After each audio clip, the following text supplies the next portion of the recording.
જે અપગ્રેડ થાય છે ને ખબર નથી પડતી નીચે. हाँ। જય જય શ્રી આપણા ચરણમાં કોટી કોટી ધન્યવાદ. આપ પરમ પૂજ્ય 108 ભરતભાવાસી પુનઃ બિરાજો છો. આજના વચનામૃત તત્વ પર વલ્લભાતી સખી જય.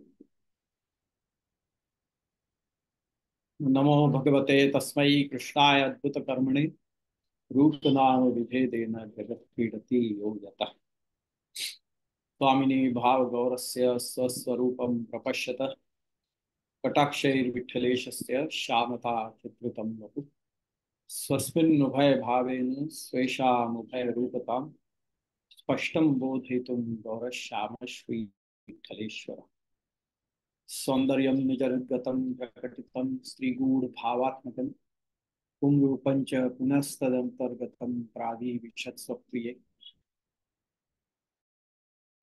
समय कृष्णो हि यत्साक्षिकं रूपं तत्त्रितयात्मकं परमभिध्येयं सदा वल्लभम् श्रीवल्लभ प्रतिनिधिं तेजोराशिं दयार्णवं गुणातीतं गुणनिधिं श्रीगोपीनाथमाश्रये सायं कुञ्जालयस्थासनमुपविलसत्स्वर्णपात्रं सुहृतं राजद्यज्ञोपवितं परितनुरसनं गौरवं भोजवक्त्रम् प्राणानायम्य नासापुटनिहितकरं कर्णराजद्विमुक्तं वन्देर्धोन्मीलिताक्षं मृगमतितिलकं विठ्ठलेशं सुकेशम।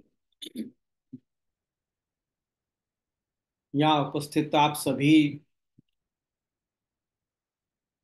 वैष्णव जनों को का मैं बहुत बहुत आज स्वागत करता हूँ। और हम पिछले दो सप्ताहों से 3-4 सप्ताहों से ये सर्वोत्तम स्तोत्र की श्री हरिराय जी महाप्रभु द्वारा विरचित भाव वर्धिनी टीका का अवलोकन कर रहे हैं, जिसमें हमने अब तक 6 श्लोकों तक की का अवलोकन हमने लिया है। आप सभी जानते हैं कि प्रथम 6 श्लोकों में अ, जो है स्तोत्र का परिचय और जो इसके नायक हैं और जिसके जो इसके रचयिता हैं उन सबके नाम इत्यादि परिचय इत्यादि इसके अंदर है। और इस श्लोक का जो विनियोग है वो भी हमने पिछली बार देखा कि कहाँ इस श्लोक का इस स्तोत्र का जो है विनियोग होता है। विनियोगो भक्ति योग प्रतिबंध विनाशनी। इस स्तोत्र का विनियोग जो है वो भक्ति योग में आने वाले प्रतिबंध का विनाश करने में विनियोग होता है इसका। और वहां हमने देखा था कि योग का अर्थ है भक्ति का संयोग, जहां भगवान ने संयोगात्मक भक्ति अर्थात भगवान से संयोग देने वाली भक्ति, उसमें जो प्रतिबंध आते हैं अर्थात यहाँ श्री हरिराय जी ये आज्ञा कर रहे हैं कि वहां प्रतिबंध का अर्थ है भक्ति में स्त्री भाव का न होना एवं मन में उस स्वरूप का अभाव होना। तो ऐसे प्रतिबंध का विनाश करने में इसका विनियोग है। ये भाव है। स्त्री भाव से यहाँ क्या तात्पर्य है? तो स्त्री भाव कई अर्थों में लिया जा सकता है, परंतु यहाँ पर जो है स्त्री भाव का अर्थ है भोक्तृ भाव। हम जब से इस संसार में आते हैं तब से हम, क्योंकि हमारे अंदर अहमता ममता जगी रहती है, तो हम यह समझते हैं जीव के रूप में कि मैं भोक्ता हूं, मुझे चाहिए, मुझे भूख लगी है, मुझे ये पहनना है। तो इस प्रकार का जो भाव है वो भोग्य भाव, भोक्ता भाव। परंतु यहाँ पर स्त्री भाव का अर्थ है भोग्य भाव। हम प्रभु के भोग्य बने, प्रभु हमारा भोग करें, इस प्रकार का भाव होना वो स्त्री भाव है। तो उस स्त्री भाव की प्राप्ति में जो भी प्रतिबंध आते हैं वो हमारे अहमता ममता के चलते आते हैं। तो ऐसे प्रतिबंधों का विनाश करने में इस स्तोत्र का विनियोग है। ऐसा श्री हरि राय जी आज्ञा करते हैं कि इस प्रकार का जब हम भाव प्राप्त कर लेंगे, भोग्य भाव प्राप्त कर लेंगे, तब हमें भक्ति का भगवान के साथ योग प्राप्त होगा। तब हमारी भक्ति, हमारा भाव जो है वो प्रभु के प्रति दास का भाव हो जाएगा, और तब प्रभु हमारी भक्ति का स्वीकार करेंगे, हमारा अंगीकार करेंगे। भगवान द्वारा अंगीकार होना ही इस मार्ग की सिद्धि है। जब तक, जो कहते हैं ना कि जो लो हरि आपन को न जता, तो जब तक भगवान अपनापन नहीं दिखाते, जब तक स्वीय नहीं मानते,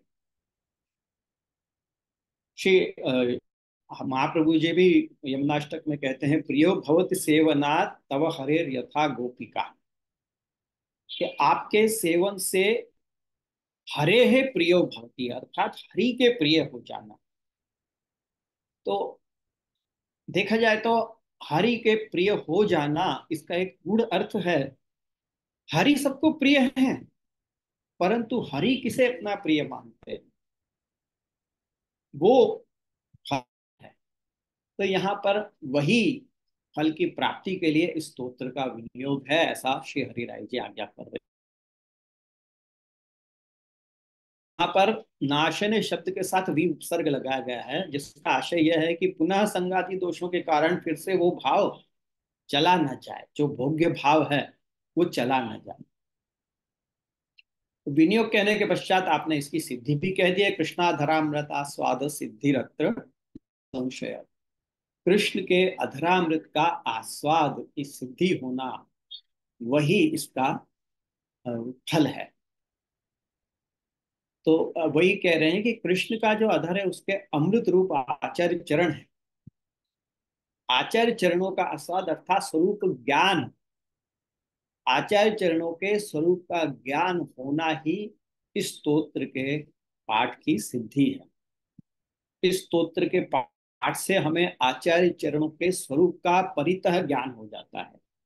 एक एक आयाम इस स्तोत्र के अंदर, एक एक डायमेंशन श्री आचार्य चरणों के स्वरूप का हमें पता चलता है। तो इस कारण से जब इस स्तोत्र का पाठ हम कर लेते हैं, पाठ केवल मुख से बोल देना ही नहीं, परंतु उसका अर्थ सहित, अर्थ के अवगाहन सहित, अर्थ के अनुसंधान के साथ जब हम इसका पाठ करते हैं, तब आचार्य चरणों का स्वरूप का ज्ञान हमें प्राप्त होता है। यही इसका अर्थ है, यही इसकी सिद्धि है। अथवा दूसरा अर्थ ये भी बताते हैं कि कृष्ण के अधरामृत का आस्वाद प्राप्त होना ही सिद्धि है, अर्थात भगवत स्वरूप की प्राप्ति फल है। और इस सिद्धि की प्राप्ति तो निश्चित ही है, इसमें कोई संदेह नहीं है, बताने के लिए न संशय किया। तो इस प्रकार 6 श्लोक हम नामों पर विचार प्रारंभ करेंगे आज से। तो ऋषि आदि का से इत्यादि तो बता दिए, तो अब नामों को कह रहे हैं।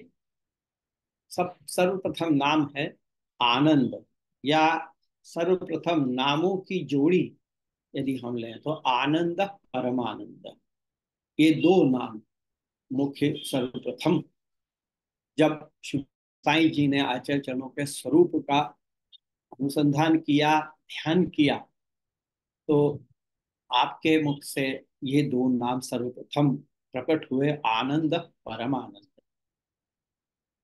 तो मुख की कृष्ण रूपता है, आचार्य चरणों की मुख की कृष्ण रूपता है। आचार्य चरण कृष्ण, श्री कृष्ण के मुखारविंद स्वरूप हैं। वेदों में कहा गया है कि पर ब्रह्म के मुख में एक अलौकिक अग्नि का वास है। तो वही अलौकिक अग्नि स्वरूप जो कि आनंद रूप है, वो अग्नि रूपता से उभय रूपता है। श्री महाप्रभु जी की उभय रूपता, अर्थात आनंद रूपता और परमानंद रूपता दोनों। अब नाम का निरूपण जब श्री गुसाई जी करने जा रहे हैं, तो उसके प्रारंभ में आचार्य चरणों का स्वरूप श्री गुसाई जी के हृदय में प्रविष्ट हुआ। तब सर्वत्र स्वरूप को आनंद रूप ही आपने पाया। सब जगह आपने महाप्रभु जी के स्वरूप को आनंद रूप पाया, इसलिए वही मुख से निकला। अर्थात आप आनंद रूप ही हैं।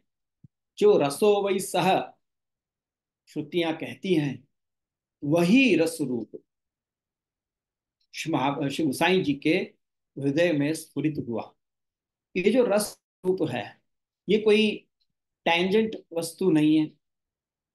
ये इसको हम छू नहीं सकते, इसको हम देख नहीं सकते इन लौकिक नेत्रों से, या लौकिक किसी भी इंद्रियों से हम इसका अनुभव नहीं कर सकते, परसीव नहीं कर सकते। परंतु ये जो स्वरूप है, इसको आत्मा द्वारा अनुभव किया जाता है। अथवा तो जब पुष्टि जीव की बात आती है, तो आत्मा सहित इंद्रियों में भी उनका अनुभव तब होता है जब अलौकिक सब कुछ हो जाए। हमारी इंद्रियां, हमारी देह इत्यादि भी जब अलौकिक हो जाएं, तब उनमें ये रस प्रकट होता है। तो वही आनंद रूप भी। आनंद का अर्थ क्या है? तो इसकी व्याख्या में कहते हैं आसमंतात नंदयति। आसमंतात का अर्थ है पूर्ण रूप से, नंदयति यानी आह्लादकारक, अथवा संपूर्ण रूप से जिनसे आह्लाद होता है, ऐसे आप हैं। जिनसे लीला के लिए आह्लाद होता है, ऐसे आप।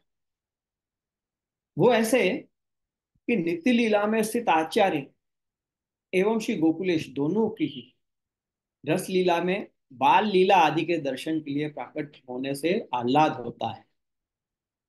मतलब एक ही स्वरूप में अनेकों भावों का दर्शन होता है। जैसे श्री गुसाई जी ने प्रेंख पर्यंक शयनम, ये जो पलना का पद है, उसके अंदर बाल लीला के भाव सहित श्रृंगार लीला के भाव के भी दर्शन कराए हैं।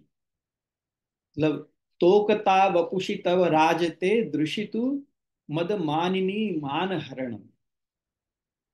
तोकता अर्थात बाल्यता। एक छोटा शिशु होता है जो सवा सवा वर्ष का, 1.5 वर्ष का, उसे तोक कहते हैं।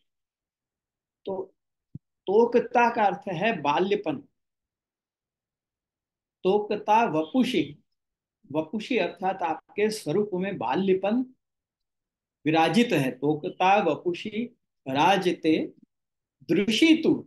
दृशितु मतलब कि आपके नेत्रों में तो मदमानिनी मान हरण में क्या दर्शन हो रहे हैं? तो मदमानिनी के मान का हरण करना। ये जो है, ये तो श्रृंगार रस का स्वरूप है। तो इसी स्वरूप में, इसी तोकता वपुषी अर्थात बाल्य स्वरूप में आपके नेत्रों में जो है श्रृंगार रस के भाव का दर्शन होता है। यही आपके स्वरूप की अलौकिकता है, या यूं कह लो कि यही आपके स्वरूप की विरुद्ध धर्माश्रयता है। तो वो दर्शन एक साथ जब होते हैं, तो उससे एक आह्लाद उत्पन्न होता है। तो वो आह्लाद, वही आनंद है। अब यहाँ आनंद शब्द को हम दूसरे अर्थ में भी ले सकते हैं। आनंद अर्थात प्रभु, जिनकी सत्ता सब पर है, किसी की सत्ता उन पर नहीं, वो आनंद। अब इतना कहकर श्री हरिराय जी वहां पर एक शंका उत्पन्न कर रहे हैं, उठा रहे हैं कि आनंद कहने से केवल आनंद रूपता ही है, या फिर सत एवं चित रूपता भी है? क्योंकि सच्चित आनंद ये स्वरूप का हमें कहा गया है, पर ब्रह्म का स्वरूप सच्चिदानंदात्मक। तो जब आनंद नाम कह रहे हैं श्री साईं जी, तो क्या इसका अर्थ ये हुआ कि केवल आनंद रूपता ही आचार्य चरणों में है, सदरूपता या चिद्रूपता नहीं है? यदि ऐसा कोई शंका करे तो उसके समाधान के लिए आप अगला नाम कहते हैं कि आप परमानंद हैं, परम रूप हैं, यानी श्रेष्ठतम रूप हैं आप, अर्थात परब्रह्म हैं और आनंद रूप भी हैं। आप परम तापानंद रूप। यहाँ पर ये ध्यान में रखना चाहिए कि ये श्री हरिराय जी की टीका है, और श्री हरिराय जी मुख्यतः विप्रयोग फलात्मकतावाद वाले हैं। आपके अनुसार विप्रयोग परम फल है, तो वो परम आनंद रूपता विप्रयोग में है, मानते हैं। तो वही श्री हरिराय जी यहाँ पर परमानंद शब्द का अर्थ कह रहे हैं कि वो परम आनंद रूप है। परम से भी आप आनंद रूप हैं, ये अर्थ। पर से भी आप आनंद रूप हैं। परम का अर्थ यहाँ पर पुरुषोत्तम से लेना, कि पुरुषोत्तम को भी जो आनंद दे, ऐसा आपका स्वरूप है, अथवा जिनसे परम आनंद प्राप्त होता है, ऐसे आप परमानंद। अब यहां पहले जैसे मैंने कहा कि आनंद का अर्थ हम प्रभु इस नाम के साथ भी ले सकते हैं। तो श्री आचार्य चरणों का नाम क्या है? आप महाप्रभु हैं, क्योंकि प्रभु भी आपको दिए वचन से बंध जाते हैं। जिनसे आचार्य चरण प्रभु का संबंध करा देते हैं, उन जीवों के साथ प्रभु प्रभु होते हुए भी उन वचन उन जीवों के साथ बंध जाते हैं। जैसे कि मैंने कहा, प्रभु शब्द का अर्थ है वो जिसकी सत्ता सब पर है और जिस सत्ता नहीं। सॉरी। परंतु आचार्य चरण आप महाप्रभु हैं, परम आनंद रूप। उनकी सत्ता प्रभु के ऊपर चल जाती है, अर्थात not in a negative way, पर आपकी सत्ता प्रभु पर है। प्रभु आपको दिए हुए वचनों के साथ बंधे हुए होने के कारण आप महाप्रभु कहलाते हैं। तो प्रभु अपनी सत्ता जिनके आगे छोड़ दे, वे महाप्रभु। तो यहाँ परमानंद शब्द का अर्थ हम उस प्रकार से भी लेते हैं। अब आनंद और परमानंद का हमने अर्थ देखा श्री हरिराय जी के अनुसार। तो श्री हरिराय जी अब अगले नामों की संगति बताते हुए एक शंका उठाते हैं कि भगवान को भी आनंद देने वाले आप हैं, ऐसा जो हमने कहा। परमानंद शब्द का एक अर्थ आपने लिया कि पर को भी जो आनंद दे, परम आनंद, यानी पर को, पर यानी पुरुषोत्तम, उनको भी आनंद आप दान करते हैं, अथवा आप आनंद देने वाले हैं। ये जो कहा श्री हरिराय जी ने, उस पर यदि कोई ऐसी शंका उठाए गए, ये कहना तो अनुचित सा प्रतीत होता है। भाई, ऐसा आप कैसे कह सकते हो कि जो आनंद रूप है उनको भी आप आनंद देते हैं? ये कहना तो अनुचित सा प्रतीत होता है, थोड़ा सा अनुचित लगता है, नॉट फेयर, ऐसा कोई कह सकता है? तो उसके लिए अगले नाम में श्री गोसाई जी कहते हैं कि आप श्री कृष्णास्य हैं और आप कृपा निधि हैं। आप श्री कृष्ण के आस्य, आस्य अर्थात मुक्त रूप हैं, ये अर्थ है। श्री गोसाई जी, श्री हरिराय जी इस नाम की का विवेचन करते हुए ये आज्ञा करते हैं कि आप जो शंका कर रहे हैं कि भगवान को भी आनंद देने वाले आप हैं, ऐसा कहना अनुचित है, तो सत्य है। शंका कर रहे हैं उनको श्री हरिराय जी यही कह रहे हैं कि आप जो कह रहे हैं कि ऐसा अनुचित है, भगवान को भी आनंद देने वाले आचार्य चरण है, ऐसा कहना अनुचित है, तो बराबर है, ठीक है, सही है कि आप जैसे आचार्य चरणों के स्वरूप को न जानने वाले के लिए ही अनुचित होगा। यहाँ पर श्री हरिराय जी उस चरण के स्वरूप को न जानने वाले को मूर्ख ही कह रहे हैं कि आप जैसे मूर्ख जो आचार्य चरणों के स्वरूप को नहीं जानते, वो ही ऐसी शंका उठा सकते हैं कि आचार्य चरण कैसे भगवान को भी आनंद देते हैं।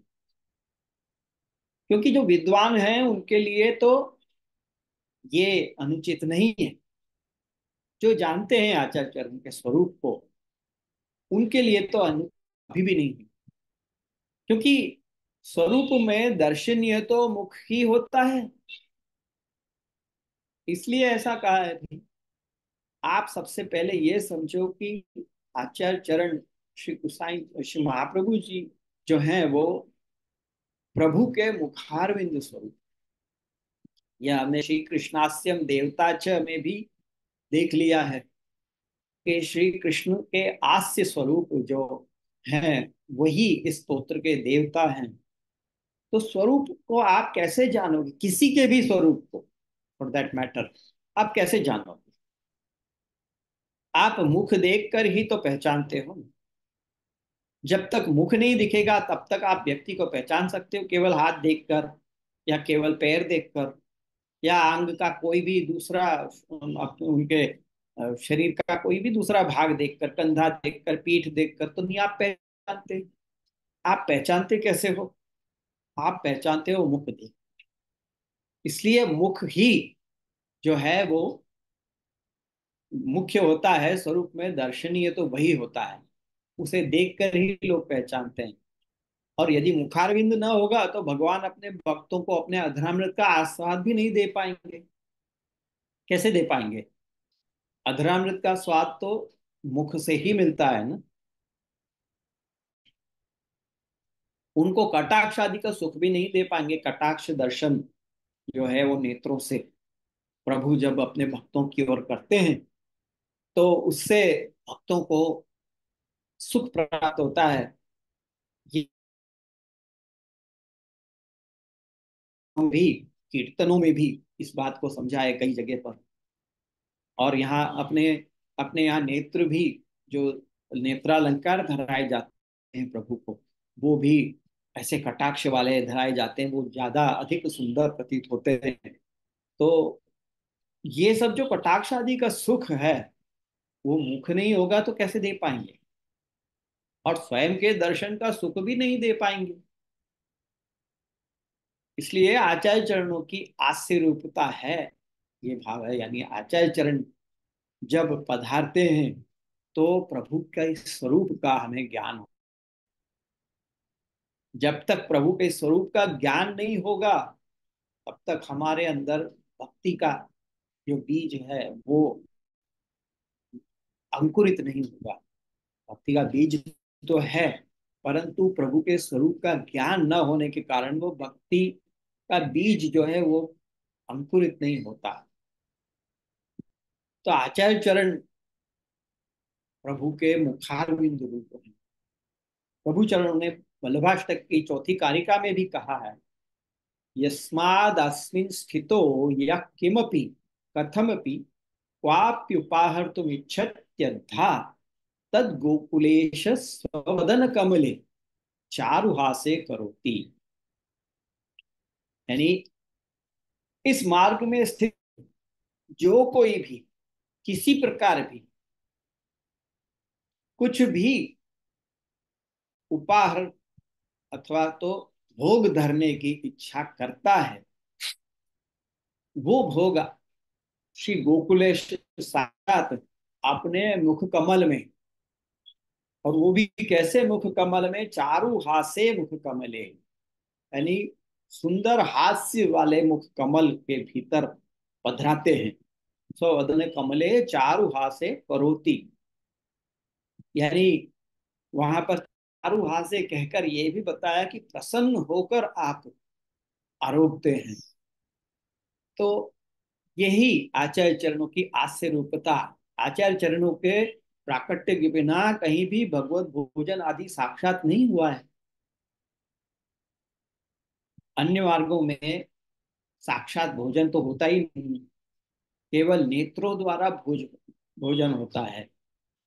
भगवान को जब भगवत विग्रह के समक्ष जब भोग पधराया जाता है, नैवेद्य पधराया जाता है, तो वहां साक्षात भोग नहीं होता। परंतु जब आचार्य चरण प्रकट होकर मार्ग प्रकट करते हैं, पुष्टि मार्ग प्रकट करते हैं, तो इस पुष्टि मार्ग में ही यह संभव है कि भक्त जो कुछ भी, जहां कहीं भी, जैसे भी प्रभु को आरोगाने की इच्छा करता है, तो वो प्रभु हंसते हंसते आप आरोपते हैं। प्रभु को तो किसी वस्तु की आवश्यकता ही नहीं है। ये मर्यादा मार्ग में भी यही सोच है कि हमारे जैसा देह थोड़े ही है कि भूख लगती है इत्यादि। वो तो केवल नेत्रों द्वारा ही आरोपते हैं, परंतु अपने मार्ग में तो यही मानना है कि प्रभु को भूख भी लगती है, और भक्त के लिए वो प्रभु, भक्त कब मुझे भोग धरे इसकी प्रतीक्षा करते हैं। ये अनेक वार्ता प्राय साहित्यों में भी देख सकते हैं। तो अभी मुझे वैष्णव का याद नहीं आ रहा है नाम, परंतु अ, एक प्रसंग है कि वसंत पंचमी का मनोरथ उन्होंने एक दिन पहले कर लिया, वसंत पंचमी मना ली, और फिर और कहा, फिर दूसरे दिन पता चला श्री गुसाई जी को, तो गुसाई जी ने कहा कि आपने ये कैसे आरोग लिया वसंत पंचमी की सामग्री, तो क्या आपके भक्त ने मुझे आरोग आई थी तो मैंने ले ली। तो इस प्रकार पुष्टि मार्ग में ही इस प्रकार प्रभु के द्वारा साक्षात भोग की संभावना है, अन्य कहीं पर भी नहीं है। आपके प्राकट्य के पश्चात ही भगवदियों द्वारा समर्पित का प्रभु ने भोग किया है। इसलिए सर्वत्र भगवान की के वो भोक्तृत्व के द्वारा आनंद दातृत्व आपका है, ये भाव है। पद्मनाभ दास के छोले प्रभु आरोगते हैं। कृष्ण भट्ट ने आम आरोगाए, कौन सी वहां गागा गुरगड़ की बैठक में, तो वो प्रभु ने आरोगे।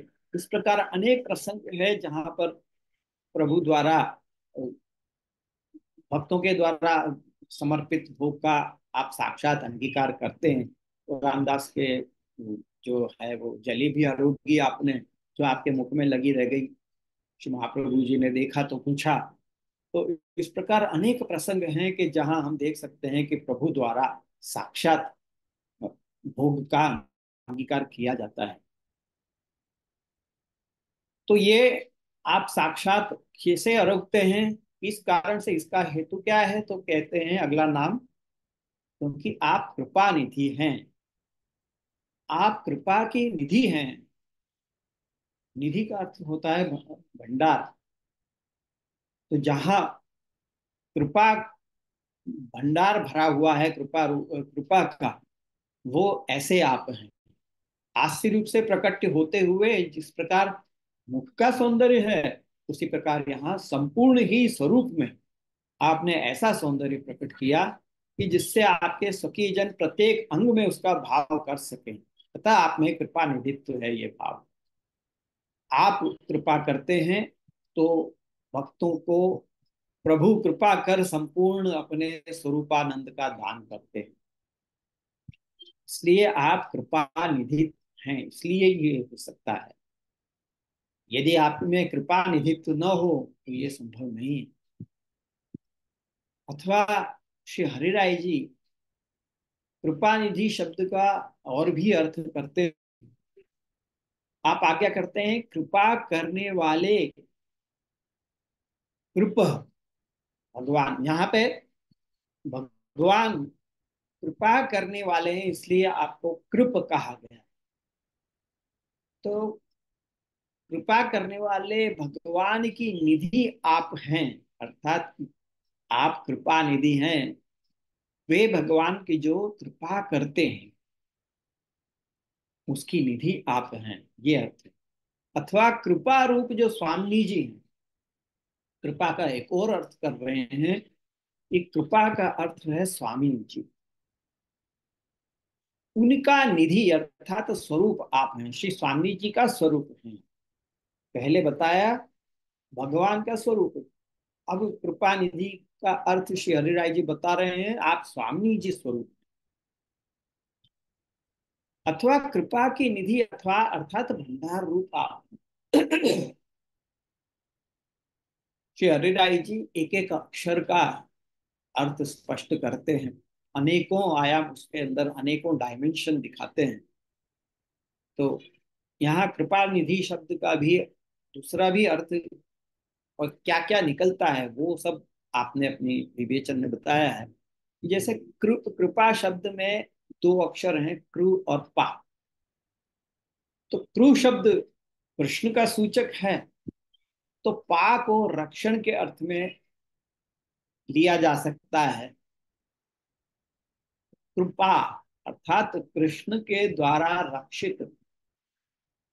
स्वामिनी कौन है? वो जो जिनका जो कृष्ण के द्वारा रक्षित है, तो स्वामिनी जी। तो स्वामिनी जियों को जब निज सुख का दान करने की इच्छा का अभाव है, अर्थात जब आप प्रयोग में अथवा मान में विराजते, तब उससे जो ताप उत्पन्न होता है, उससे ताप उत्पन्न होने पर आप प्रादुर्भूत होकर, यानी कि महाप्रभु जी प्रादुर्भूत होकर स्वामिनी का उस ताप से रक्षण करते हैं। इस अर्थ में कृपा निधित्व आपके अंदर, यानी कृष्ण के द्वारा रक्षित गोपीजन हैं, उनसे जब प्रभु मान करते हैं और गोपीजनों को जो भी प्रयोग होता है, ताप होता है, तो जब वो ताप होता है तो आप स्वामी जी के उस ताप से रक्षण करते हैं, उस अर्थ में आप कृपा निधि हैं। निज सुख के दान द्वारा उभयत्र, यानी कि भगवान में भी और स्वामी जी ने भी। आपका स्वरूप उभयात्मक है, त्रितयात्मक स्वरूप है, ये तो आप सभी जानते ही हैं। तो भगवान में जो उभय स्वरूप है, उभयात्मकता है, ये होने के कारण रक्षण की आप निधि हैं, ऐसे रक्षण की आप निधि हैं, यानी ऐसा विविध प्रकार से करते हैं आप। अपने भक्तों का रक्षण विविध प्रकार से करते हैं, अतः आप में निधित्व है, ये भाव है, अनेक प्रकार से आप रक्षण करते हैं अपने भक्तों का, इस कारण से आप में कृपा का निधित्व है। या फिर कृपा का अत्यंत विचार करने वाले, नितराम धीयते यस्मात्, कृपा निधि, नी और धी, ये जो दो अक्षर हैं उनको भी श्री हरि राय जी ये बताते हैं कि नी का अर्थ है नितराम, यानी अत्यंत, और धी यानी बुद्धि, यानी विचार।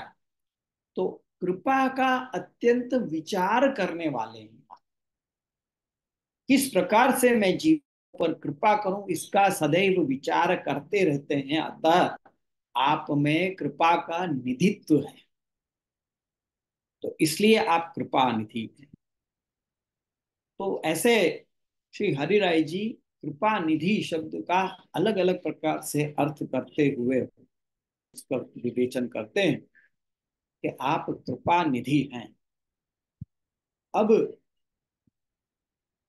अगले नामों की संगति बैठाते हुए श्री हरिराय जी ऐसी आज्ञा करते हैं कि कृपा निधित्व जो है उससे लौकिक साधनीभूत, उससे क्या भक्तों को सुख मिलता है वो बताते हैं। क्योंकि आप कृपा निधि हैं, तो उससे भक्तों को किस प्रकार से सुख कर देते हैं वो आप अगले दो नामों में बता रहे हैं कि दैवोद्धार प्रयत्नात्मा और स्मृति मात्रा के नाश। भगवत इच्छा से जो जीव दैवी सृष्टि में उत्पन्न हुए हैं, ऐसे जीवों के उद्धार के लिए प्रयत्न है जिनका ऐसा स्वरूप आपका है।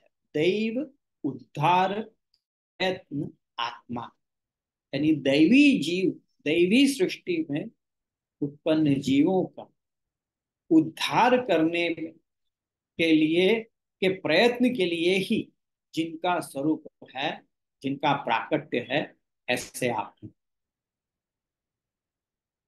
अब इतना कहकर श्री हरिराय जी वहां एक शंका उठा रहे हैं कि यहाँ कुछ गड़बड़ लग रही है, कुछ विसंगत लग रहा है। भगवत गीता के भगवत वाक्य अनुसार, भगवत गीता का जो 16वां अध्याय है, उसमें भगवान स्वयं ऐसी आज्ञा करते हैं, दैवी संपद विमोक्षाय निबंधाया सूरी। दो प्रकार की सृष्टि कही है वहां पर, दैवी सृष्टि और आसुरी सृष्टि।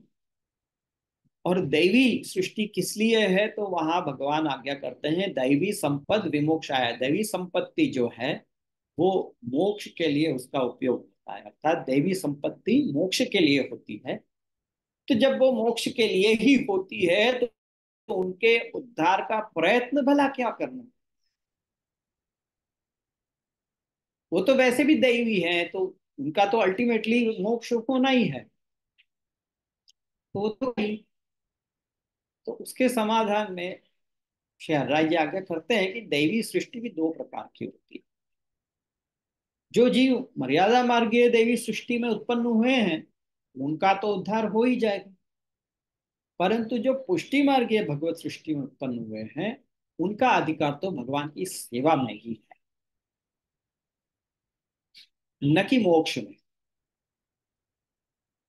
इसलिए साक्षात स्वरूप संबंध होने में ही उनका उद्धार है, जो कि आचार्य चरणों के प्राकट्य के बिना नहीं हो सकता। साक्षात स्वरूप संबंध जब तक नहीं होगा तब तक दैवी जीवों का, यानी अर्थात जो पुष्टि मार्गीय दैवी जीव हैं, भगवत सृष्टि में उत्पन्न हुए हैं, उनका उद्धार नहीं हो सकता है साक्षात संबंध के बिना।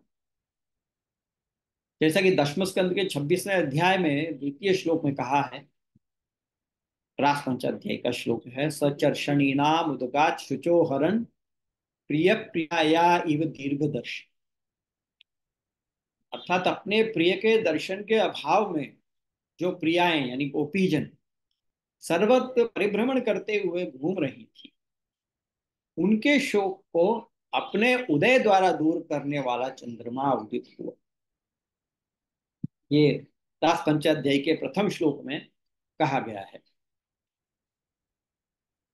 भगवान गोकुल चंद्रमा जी के स्वरूप का यहाँ पर वो, वो उल्लेख हो रहा है कि वो कैसे चंद्रमा है जो अपने प्रिय के दर्शन के अभाव में जो प्रियाएं अर्थात जो गोपीजन है वो सर्वत्र परिभ्रमण करते हुए घूम रही थी, कहीं उनको मिल नहीं रहे। तो उनके शोक का, ऐसे गोपीजनों के शोक को अपने उदय द्वारा दूर करने वाला चंद्रमा उदित हुआ है। तो इस श्लोक में बताए भाव के अनुसार पुष्टि मार्गीय दैवी जीवों को जब तक व्रज सीमंतिनियों के भाव की प्राप्ति नहीं होती तब तक उनका पुरुषोत्तम से संबंध का अभाव ही रहता है। इसलिए आचार्य चरणों के प्राकट्य से पूर्व वे सर्वत्र परिभ्रमण करते हुए ही रहते हैं, क्योंकि जब तक गोपी जनों के भाव की प्राप्ति नहीं है तब तक भगवान द्वारा उनका अंगीकार नहीं है, और तब तक पुरुषोत्तम के संबंध का तो अभाव ही रहता है। पुरुषोत्तम का किससे संबंध है? पूर्ण पुरुषोत्तम का संबंध केवल और केवल नित्य लीला में स्थित जो जीव हैं उनके साथ ही है, और वो भाव जब तक प्राप्त नहीं होता तब तक उनके उनका उद्धार जो कहते हैं वो नहीं हो सकता है। जब तक आचार्य चरणों का प्राकट्य नहीं होता है तब तक वे सर्वत्र परिभ्रमण करते ही रहते हैं, घूमते ही रहते हैं। इसलिए ऐसे जीवों को पुरुषोत्तम से संबंध कराने की सेवा रूपी जो उद्धारक उपाय है पुरुषोत्तम से संबंध किस प्रकार से होगा, तो सेवा द्वारा होगा। तो वही उद्धारक उपाय है, वही एक उपाय है कि जिससे उनका उद्धार हो सकता है, और उसी में प्रयत्नशील आप हैं।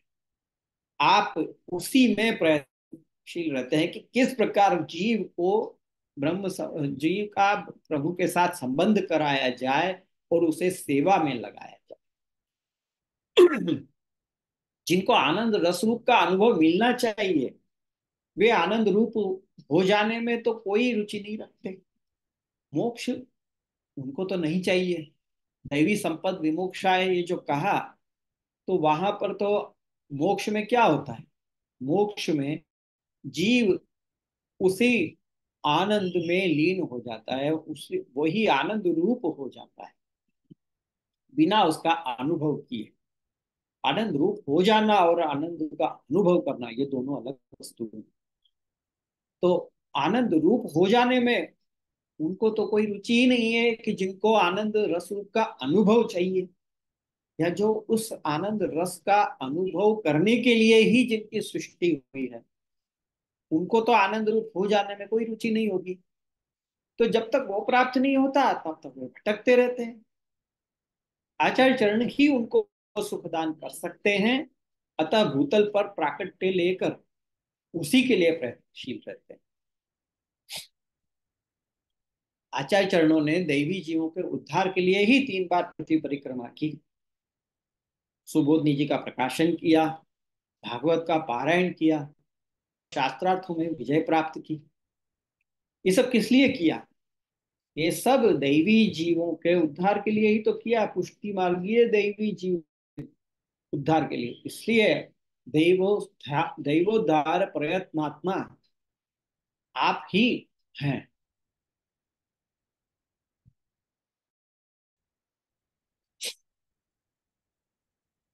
तो इस प्रकार से दैवोद्धार प्रयत्नात्मा आप हैं। तो वहां पर एक शंका पुनः श्री हरिराज जी उठा रहे हैं कि जिनका प्राकट्य भगवान ने अपनी सेवा के लिए किया है, उनका उद्धार भला क्यों नहीं हो रहा है? क्या कारण? जब भगवान ने उनका प्राकट्य ही अपनी सेवा के लिए किया है, तो पुष्टिं कायेन निश्चय, ये कहा है। और वहां पर पुष्टि प्रवाह मर्यादा भेद में ये भी कहा है कि भगवद रूप सेवार्थम तत्सृष्टिर नान्यथा भवेत्। तो भगवत रूप सेवा की उनको प्राप्ति नहीं होने का क्या कारण है, जब उनका प्राकट्य ही उसके लिए हुआ है? तो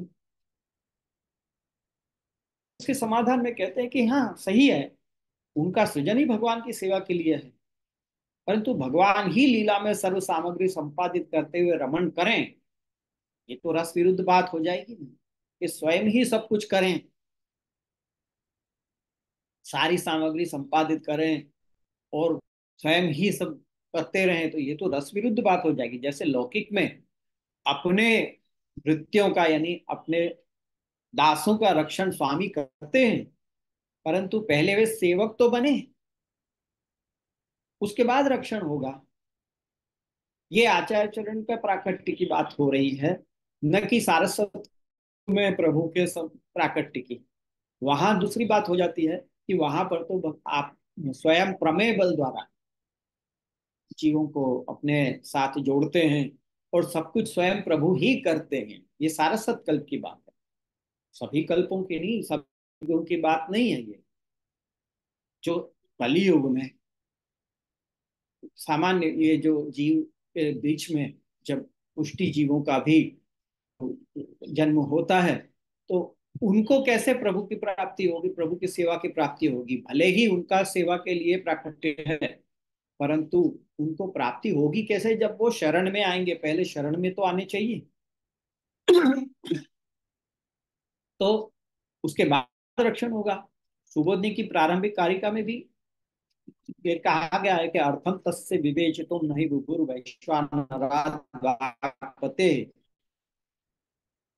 तो वहां पर आत्मज्ञान होगा, और तब जीव शरण में आएंगे, और तब उनका रक्षण होगा। जब एक बार शरण में आ जाएंगे तब उनका रक्षण होगा। इसलिए उसी प्रयोजन से प्रयत्नशील स्वरूप आप हैं। ये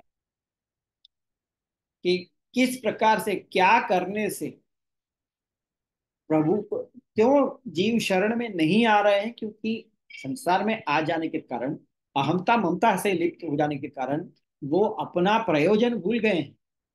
प्रभु ने भले ही उनको अपनी सेवा के लिए प्रकट किया है, तथापि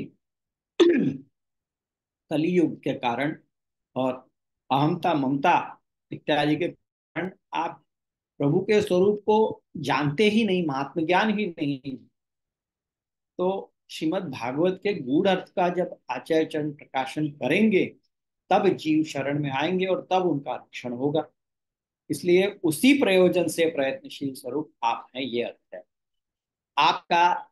सबसे बड़ा यदि कोई प्रयोजन है प्रभु आचार्य चरणों का इस भूतल पर प्रकट होने का, तो वो यही है कि प्रभु के स्वरूप के महात्म का ज्ञान हो, और वो केवल श्रीमद् भागवत के गूढ़ार्थ के प्रकाशन में ही है। तो वही आपका मुख्य उद्देश्य है भूतल पर पधारने का। जब तक वो नहीं होता था, तब तक दैवी जीवन का शोक मिटेगा नहीं, और तब तक उद्धार होगा नहीं, तब तक अनुद्धार ही रहेगा। अथवा भगवान ने जिस अर्थ से सृष्टि की है वो प्रकार नहीं जानते तो क्या करें, इसलिए इनकी सृष्टि हुई है, वही ये स्वयं नहीं जानते दैवी जी। तो जब तक वो नहीं जानते तब तक जो भी करें वो सब व्यर्थ है, उनकी सृष्टि भी व्यर्थ और वो जो करें वो भी व्यर्थ। इस कारण से आप दैवी जीवों के उद्धार के लिए प्रयत्नशील हैं, इसी काम में लगे हुए रहते हैं। जिस प्रकार ब्रजवधु गोपीजन जो है, वो जब तक अपने पतियों में, गोपों में जो है पति बुद्धि रखती हैं, तो वो भी व्यभिचार ही है, क्योंकि इनके वास्तविक पति तो भगवान है। ऐसा उद्धव गीत में कहते हैं उद्धव जी के, क्वेमास्तो वनचरीर व्यभिचार दुष्टा। यहाँ पर गोपी जनों को व्यभिचार दुष्टा कहा, वो क्यों कहा? यही है कि इन गोपी जनों के वास्तविक पति तो भगवान है,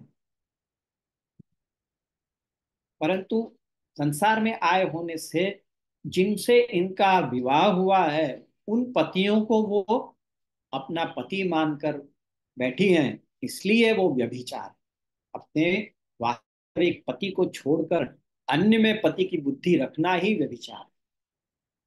तो ये स्त्रियां कैसी हैं? ये तो व्यभिचार दुष्टा हैं, ऐसा उद्धव जी वहां कह रहे हैं। तो उसी प्रकार दैवी जीव भी पुष्टि मार्गीय भाव सेवा के बिना जो भी मर्यादा मार्गीय सेवा आदि करते हैं, वो सब उनके अनुद्धार में ही कारण बनता है, वो उन सबका व्यभिचार ही कहलाता है। तो जब तक वो दूर नहीं होगा तब तक शरण में कैसे आएगा? अथवा देव अर्थात भगवान का जो भाव, दैव, देव भगवान और भगवान का जो भाव है वो दैव। तो स्वामी जी में रसदान करने का भगवान का भाव है, वही दैव शब्द से सूचित हो रहा है, ऐसा श्री हरिराय जी कह रहे हैं कि स्वामी जी में रसदान करने का जो भाव है वही दैव शब्द से कहा गया है। और जब तक दैव अर्थात वो भाव न हो, जब वो भाव भगवान में प्रकट नहीं हो जाता, तब तक प्रभु को श्रम होता है। ऐसे श्रम के निवारण में ही जिनका प्रयत्न है, ऐसे आप हैं। यहाँ दैव शब्द को शेर रहा है, ये स्वामी जी को रसदान करने का भाव में रहा हुआ भाव के अर्थ में ले रहे हैं। जब भगवान और स्वामी जी परस्पर गाढ़ मान करते हैं, तो भगवान के रसदान का भाव यानी कि दैव प्रकट नहीं होता है, जिससे स्वयं भगवान को ही श्रम होता है। और आचार्य चरणों का तृतीयात्मक स्वरूप होने से आप तो दोनों के मान को दूर करने में ही सदा प्रयत्नशील रहते हैं। हमेशा उनका यही प्रयास रहता है कि दोनों का मान, स्वामी जी का और भगवान का, दोनों का परस्पर जो मान है वो दूर है। अतः उस भाव के उद्धार में सदा प्रयत्नशील रहने वाले आप हैं, ये उस नाम का भाव है, दैवोद्धार प्रयत्न। अब इसी नाम का पोषक अग्रिम नाम कह रहे हैं स्मृति मात्रार्थी नाशन।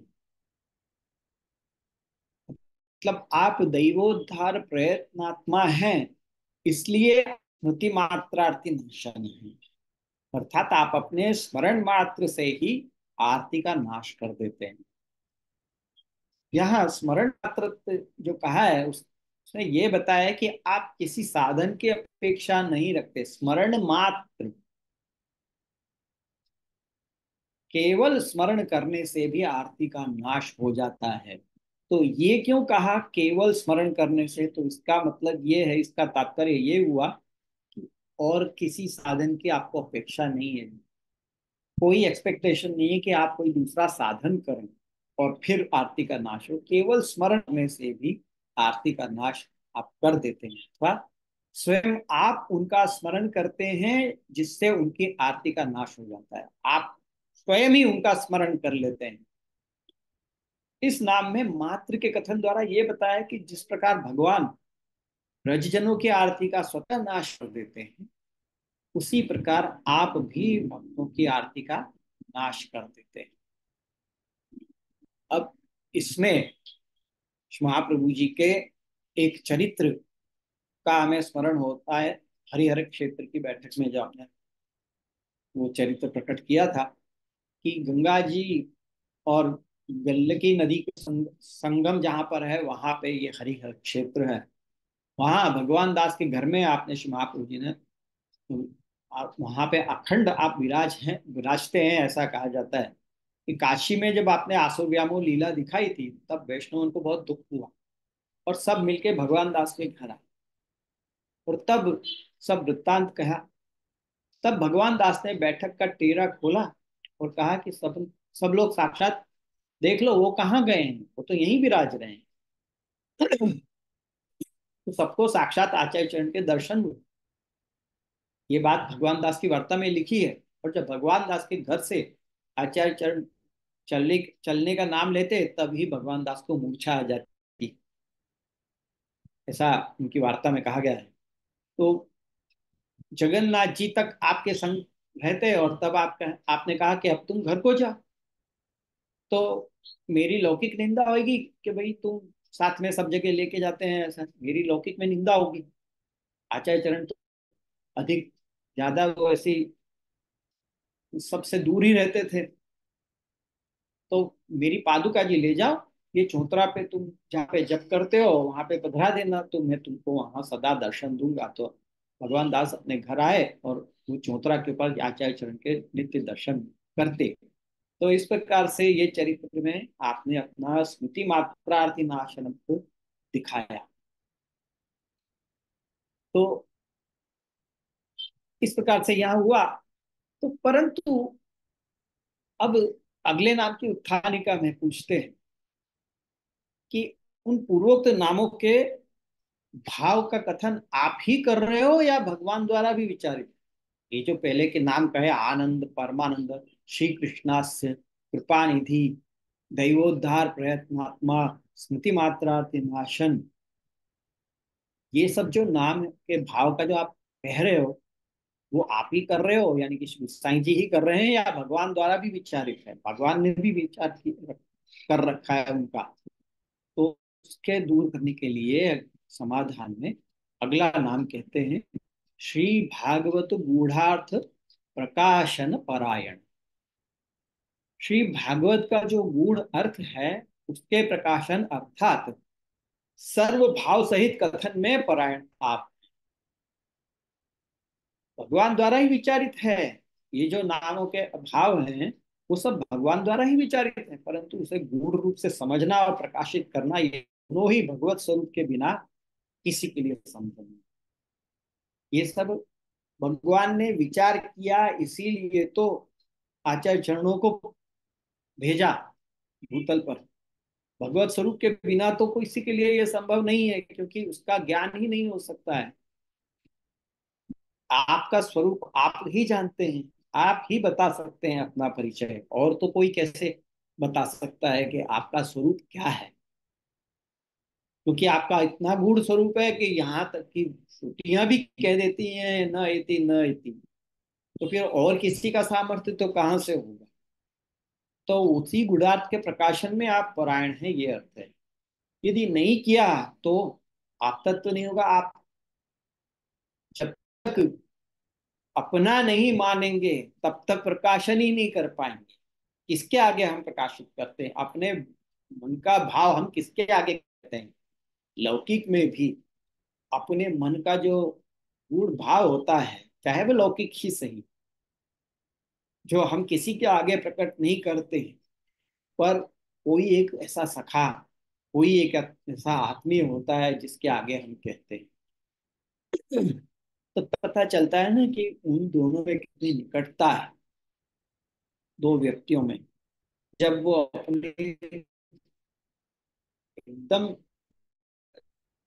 वैसे सीक्रेट भी शेयर करते हैं जो किसी के साथ नहीं करते, तो जब ऐसा शेयरिंग होता है तब उसे आप तत्व कहते हैं, तब उसकी उसको निकटता कहते हैं। एक कीर्तन में भी रसखान जी ने ये बात कही है, जो लो हरि आपन को न जनावे, तो लो सकल सिद्धांत मार्ग को पढ़े सुने नहीं आवे। जब तक हरि अपनापन नहीं जनाते, यहाँ पर महाप्रभु जी के विषय में ये बात कह रहे हैं कि जो लो हरि आपन को न जनावे, तो लो सकल सिद्धांत मार्ग को पढ़े सुने नहीं आवे। सुन ब्रह्मा नारायण मुख ते, नारद को सिख दीनी। वो संपूर्ण जो पद है वो मैं आपको सुना रहा हूं, आप एक एक शब्द को सुनो और एक एक पंक्ति इसमें क्या भाव प्रकट हो रहे हैं ये आप देखिए। कि सुन ब्रह्मा नारायण मुख ते, नारद को सीख दीनी। ब्रह्मा जी ने नारायण के मुख से सुना और नारद जी को सिखाया। नारद कही वेद व्यास सो, आप खोज नहीं कीनी। नारद ने भी जाकर स्वयं खोजा नहीं, जाके वेद व्यास को कहा। वेद व्यास औषध की नाई, पढ़तन ताप मिटायो। वेद व्यास को जो ताप हो रहा था कि अब तक मैंने इतना पुराण इत्यादि सब प्रकट किए, वेद प्रकट किए, उन सब वेदों का विभाग किया, सब कुछ किया, परंतु मन में फिर भी ताप है। तो वेद व्यास ने जब नारद जी के मुख से सुना, तब उन्होंने उसको, उस ताप को दूर करने के लिए उसे औषध की समान माना और आपका ताप मिट गया, और तब आपने भागवत प्रकट की। तो उसी के लिए आगे कह रहे हैं कि ताते पढ़े, ताते अर्थात तो वेद व्यास जी से, ताते पढ़े पढ़े मुनि शुकदेव, परीक्षित को जो सुनायो। मुनि शुकदेव जी ने उनसे पढ़कर परीक्षित जी को सुना। यद्यपि सुनी नृप व्रज की लीला, दशम कही शुकदेवा। आपने नृप के राजा परीक्षित ने सुना, ब्रज की लीला सुनी, दशम कही सुखदेव, सुखदेव जी ने दशम स्कंद की लीला भी कह दी। तोपे सर्वात्म भाव न उपजो, ताते करी न सेवा। परीक्षित जी को सुखदेव जी के मुख से सुनकर भी सर्वात्म भाव नहीं उत्पन्न हुआ, और उनके अंदर फिर भी शंका हुई। रास पंचाध्यायी की पूरी कथा हो गई तब भी उन्होंने ये प्रश्न किया कि परदाराभिमर्शन कैसे किया भगवान ने। तो इसका अर्थ तो यही हुआ कि उनमें सर्वात्म भाव नहीं उपजा। यदि सर्वात्म भाव उपजा होता तो सेवा की होती, परंतु परीक्षित जी ने तो सेवा नहीं की। फिर आगे पद में कहते हैं, श्री भागवत अमृत दधि मथ के, श्री वल्लभ सर्वोत्तम। श्री वल्लभ ने श्री भागवत रूपी सर्वोत्तम जो दधि, अमृत दधि है, अमृत दधि अर्थात अमृत का सागर। उदधि का दो अर्थ होता है। उद उदधि का अर्थ है उद अर्थात जल, जल की निधि, समुद्र। तो अमृत रूपी समुद्र की निधि जो है वो श्रीमद् भागवत है। उसका मथन करके यानी उसको सुबोधनी जी इत्यादि द्वारा उसका मंथन करके उसके गूढ़ अर्थ का प्रकाशन किया। कर आवरण दूर निज जन के, हाथ दिए पुरुषोत्तम।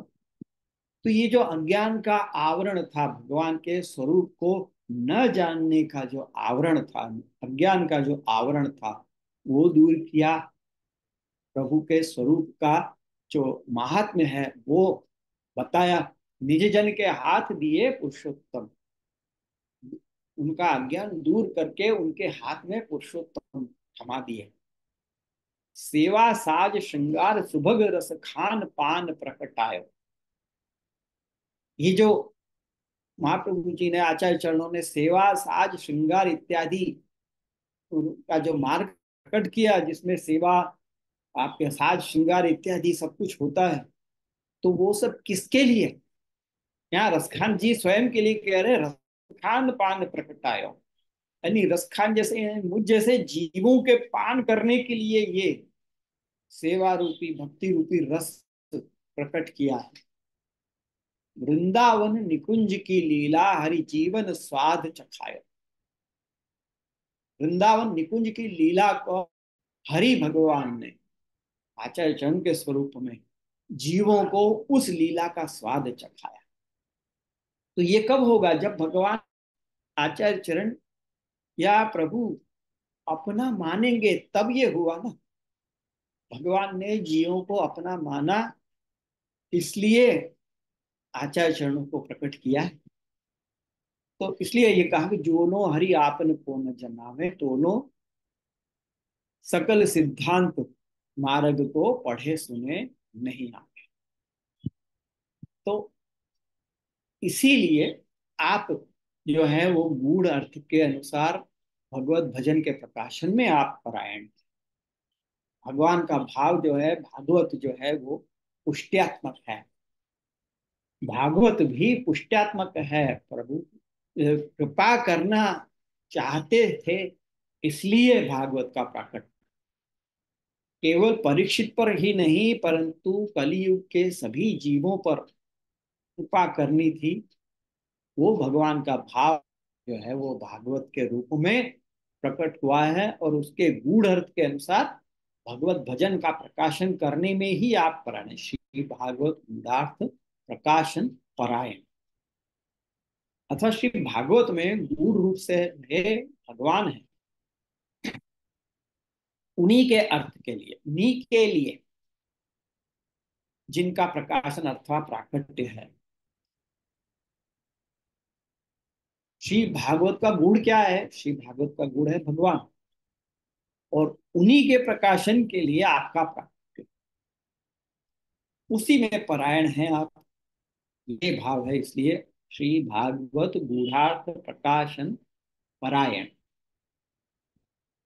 अथवा श्री भगवती जो स्वामिनी है, उनके जो मान आदि भाव हैं। भगवती, यहाँ श्री भागवत में भगवती, श्री भागवत का अर्थ यहाँ भगवती यानी कि स्वामिनी जी से लिया गया है।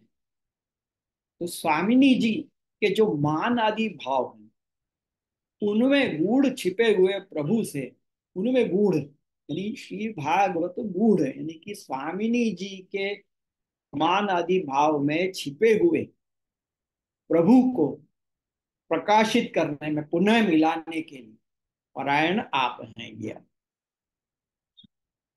यानी स्वामिनी जी के मान आदि भाव में छुपे हुए प्रभु को प्रकाशित करने में आप परायण हैं, उसी में प्रयत्नशील। स्वामिनी जी का गूढ़ भाव भगवान में है, जिसके प्रकाशन में आप परायण हैं। ये कृष्ण शब्द, उसका गूढ़ अर्थ स्वामिनी भाव है, वही पुष्टि मार्ग में तत्व है। सुबोधनी जी में एक जगह अपने वेणु गीत के प्रारंभ में आचार्य चरणों ने वहां पर यह कहा है कि कृष्ण शब्द का अर्थ गूढ़ स्वामिनी भाव है, वही पुष्टि मार्ग में तत्व है। पुष्टि मार्गे तत्व, स्त्री भाव जो है, स्वामिनी भाव, वही कृष्ण शब्द का अर्थ है, और वही पुष्टि मार्ग में तत्व है, जिसके प्रकाशन में परायण आप हैं। ये कामिनी भाव में रहे हुए भगवतकृत श्रृंगार आदि के गूढ़ अर्थ के प्रकाशन में परायण आप हैं, यह अर्थ होता है। तो इस प्रकार से श्री भागवत गूढ़ार्थ प्रकाशन परायण, ये नाम का अर्थ श्री हरिराय जी इस प्रकार से गूढ़ अर्थ का करते हुए हम जैसे जीवों पर कृपा करते हैं और इसका अर्थ समझाते हैं। तो मेरे विचार से आज हम यहाँ पर विराम करते हैं, फिर कल हम इससे आगे के नामों को भी देखेंगे। यदि आपको कोई प्रश्न है, कुछ पूछना है, तो आप पूछ सकते हैं। मैं स्मिता बेन को देता हूँ। स्मिता बेन, તમે ટેક ઓવર કરી લો અહીં। હાજર જય શ્રી વૈષ્ણવ, કોઈને એની ક્વેશ્ચન છે?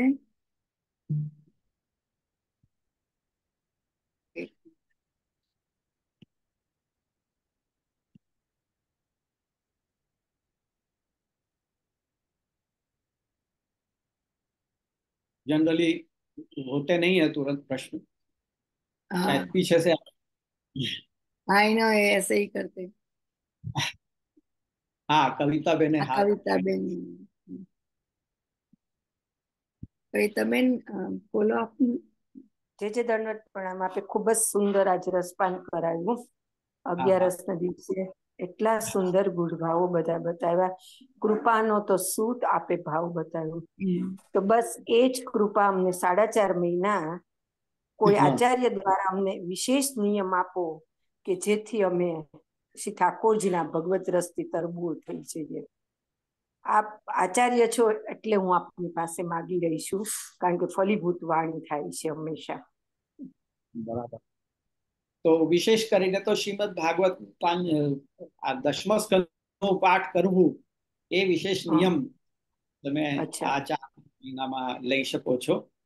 કે અથવા તો એ સંપૂર્ણ એ તો ન પણ બને તો આપણે ત્રિવિધ લીલા નામાવલીનું પાઠ પણ આપણે કરી શકીએ છીએ। તો અચ્છા વિશેષ કરીને 10મો સ્કંદ એ જ છે સંપૂર્ણ શ્રીમદ ભાગવતનું। તો એનું પાઠ નિત્ય કરવાનો નિયમ તમે આ અચ્છા જાતમાં લો, તો બહુ સુંદર છે। અને ગુજરાતી ટ્રાન્સલેશન કરીએ કે સંસ્કૃતમાં કરીએ? થોડું સંસ્કૃતમાં તો વાર લાગે છે જે અમને। સંસ્કૃતમાં કરશો તો હા, એ વાત તો છે કે એમાં તો વાર લાગશે, પણ તમે ગુજરાતી ટ્રાન્સલેશનનું પણ તમે વાંચન કરી શકો છો। કરી કારણ કે શકીએ છીએ। મુખ્ય તો છે કે એ ભાવ આપણને સમજાવવો જોઈએ। તો સંસ્કૃતમાં કેવળ તમે વાંચી જશો પણ એનો ભાવ તમને સ્ફુરિત નહીં નહીં થશે। ખબર છે, થશે સામે તમે એનું એમ કરી ટ્રાન્સલેશન શકો છો કે પાઠ તમે ખાલી સંસ્કૃતના જે શ્લોકો છે એનું પાઠનું દિવસમાં તમે એનો નિયમ લો અને રાતના પછી એનું જ તમે ગુજરાતી ટ્રાન્સલેશન અનુવાદ વાંચો, હા થઈ શકે। ચલો બસ આપણા યુગલ ચરણોમાં દંડવત પ્રણામ। અને અમને પણ ગોપીઓ જેવો ભાવ કમસે કમ મળે, આ જીવન સાર્થક કરીને જઈએ એવી આપના ચરણોમાં અવશ્ય થશે અને પ્રભુથી અવશ્ય એ પ્રાપ્તિ થશે। બસ એવા છે આશીર્વાદ મારા તરફથી।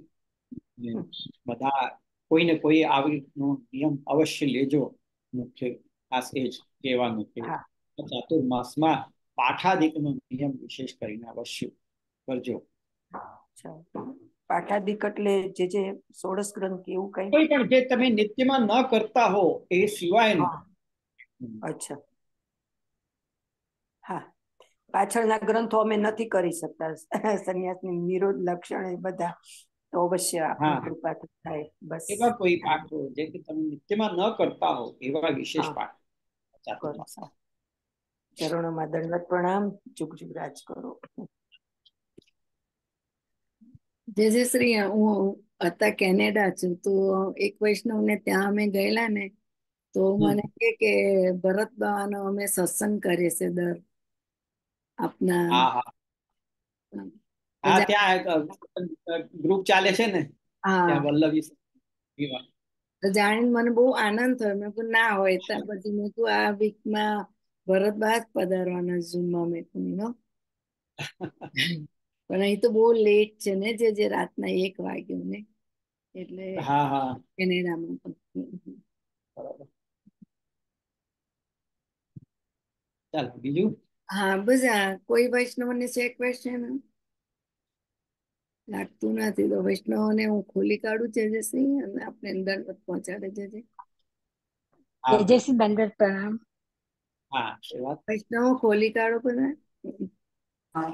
જેજેસી દંડવત પ્રણામ. જેજેસી દંડવત પ્રણામ. જેજેસી દંડવત પ્રણામ. આપના ચરણોમાં કોટી કોટી દંડવત પ્રણામ. था चातुर्मास में नियम के 11 हफ्ते